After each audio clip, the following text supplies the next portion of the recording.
Actually, we have the problem is capacitance of the parallel plate capacitor. Okay. If you have a parallel plate capacitance, what will be the capacitance? And capacitance, what is the definition of capacitance? The capacitance of to store the charge, and it is always equal to the charge charge and potential difference ratio. Okay. And the what is the potential difference? That is the expression for the potential difference. Why I am taking A to B? Because for parallel plate capacitor, or if the charge store on the parallel plate, we have already discussed that will be symmetric. If this is a rectangular plate, then it will be symmetric for rectangular. Okay, so this surface will be treated as a Gaussian surface. Okay, and it will be equal potential surface. If point P is the point where we are interested to find the electric potential, if this point is moving on this surface,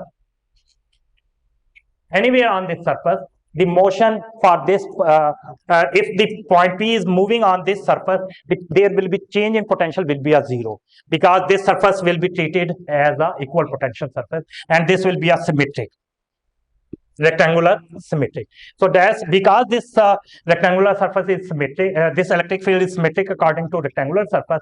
So this surface will be equal potential surface, and any motion of this point P on this surface will be treated as change in potential will be a zero. Okay, so the motion will be not considered on this surface. Motion will be when there will be change in potential when it move from to move toward A or move toward the B.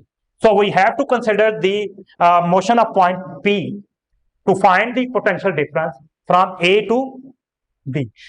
If this sheet is moving from A to B, and electric field, the direction of electric field, that is also outward normal, and so the motion is also A to B. So angle between them will be a zero. So that's why angle between E and DL will be a zero.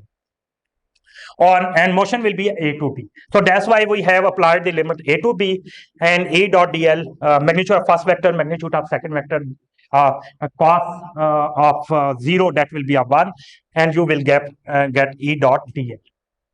Since there is equal charge distribution, the same charge will be appear on this plate. So if it has a Q charge, then it will have also a Q charge. So the charge density will be same as on both plates.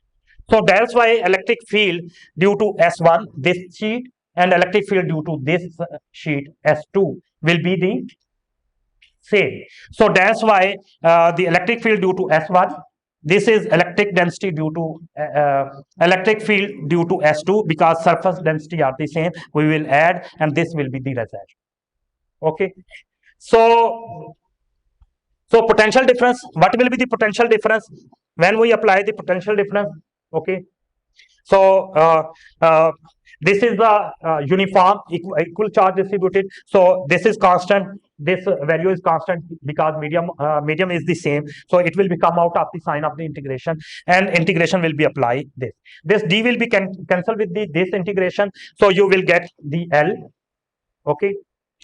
And when we apply the limit, this will be B to minus A. B, and when we move minus inside the bracket, this will be changed 8 minus B. And if the distance between two plates is D, if I say that the distance between these two plates is D, okay, then I will write this. Okay, as capacitance, I have already explained, the capacitance is Q delta phi, so that's why that will be equal to this. And Q, and putting the value of delta phi, this will be this and this.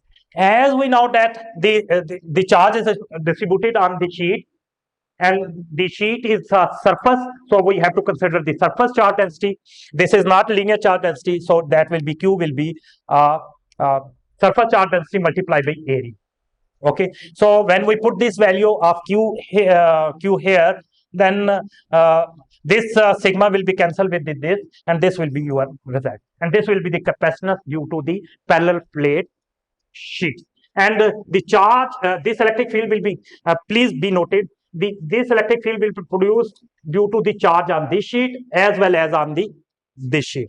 But in the, if we will study as in the case of spherical capacitor, where the negative plate will be not, uh, but when we consider the spherical capacitor, the case will be totally different. Now we will discuss about the spherical capacitor. But in the case of parallel plate, the charge of positive plate and charge on negative plate, both will be considered. But in we will see in the spherical capacitor, it is not true for the spherical capacitor. Okay, so I think if you have any question, okay, so that is.